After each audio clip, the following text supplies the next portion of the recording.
Greetings, YouTube. As part of my personal journey through mental health, I've been tackling the concept of anger. Because I freely admit that I have anger issues. They were produced as a child from being raised in an abusive household by a psychotic drunk. It's the foundation of my anxiety, my depression, and my PTSD. Well, the depression is partly genetic because it runs in the male side of my family. My grandfather had depression. My father has depression, and I have depression. It's family tradition. Um, but working on anger and trying to piece it apart and figure out its sources and how I can cope with it in a healthy way has made me very aware of anger in other people. You should be surprised how, when you're working on your own mental illness, you can become aware that, there's a lot of people around me that maybe aren't all that healthy. And I was having a conversation with my friend Amy recently, and we were discussing the fact that there's a distinct difference in the mainstream media between the anger of progressive people and the anger of conservative folks. Now, if I should put a caveat in there, it's like the mainstream media does tend to lean towards the right. And some of the mainstream media, for example, such as Fox News, is nothing but a propaganda branch of the GOP. And progressive anger is often seen as unhinged. Progressive anger is seen like, they're dangerous. But I like to point out that, as one of my favorite sayings, that there are no rights without riots. That you don't just get rights if you act in a quiet and agreeable manner. It doesn't work that way. If you don't fight for the rights that you want, you're never going to get them. And those fights entail being angry. Because there are lots of things in life that you should be angry about. There are many times when anger is the appropriate situation. From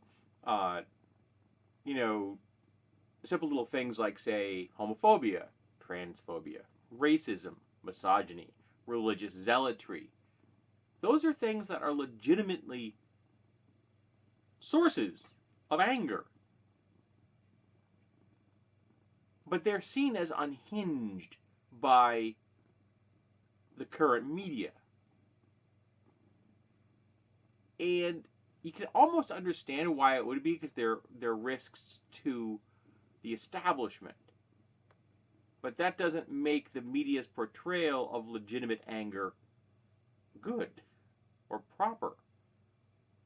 On the other side of the coin, you've got conservative anger, which can be triggered like that by the briefest hint that a minority group or women might like to be treated like human beings.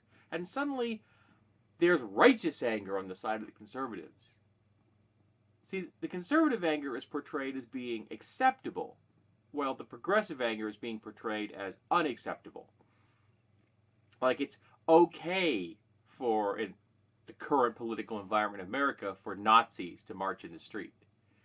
And if progressives say, we don't want Nazis marching in the street, then the conservatives get angry, and they'll even throw, well, you're just violating their First Amendment rights. No, we're using our First Amendment rights to say, we don't think there should be Nazis in the streets. That's how that works. And conservatives don't like that, which just gets the cycle going again. Conservatives will get angry, say, if you protest the oppression of black people and their abuse at the hands of the police. Even if you do it in a completely silent, non-violent way, because it bucks the system, because it says the system is broken and we need to fix the system, because it goes against the grain of social conservatism, because it goes against the grain of white supremacy. That makes the conservatives so angry. But remember, conservative anger is righteous and acceptable, while progressive anger is not. If women say that they want to end the sexual harassment and sexual assault of women on every level, from the top down and from the bottom up. That makes a lot of men who are invested in toxic masculinity very upset. And those men are willing to express that anger, both in words and in deeds. Time and time again, the domestic terrorists in America are angry white men. 70+% of domestic terrorism, mass shootings, things like that, angry white men.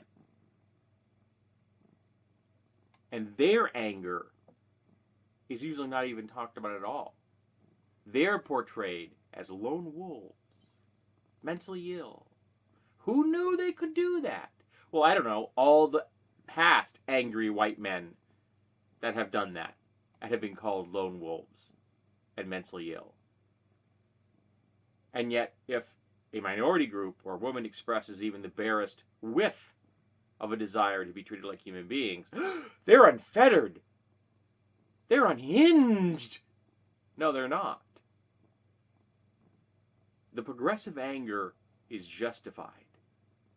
Because if you are not angry about the oppression of minority groups, about the oppression of women in the world, and yes, that oppression happens here in the United States of America, just like it happens everywhere else. If you're not upset about that, if you're not angry, if you're not fighting against it, then you're part of the problem. And your anger is not acceptable. If you're fighting against progressive desires for people to seek justice, then you're part of the problem. And your anger is not acceptable. Contrary to what Fox News will tell you. So if a black man kneels, or if a woman marches, or if a gay person or a trans person would like to be able to be in public in a safe and healthy way, those are not reasons for you to be angry. Those are reasons to look in the mirror and ask yourself, am I that person? Am I the person bucking social progress? Am I the person fighting against civil liberties and human rights?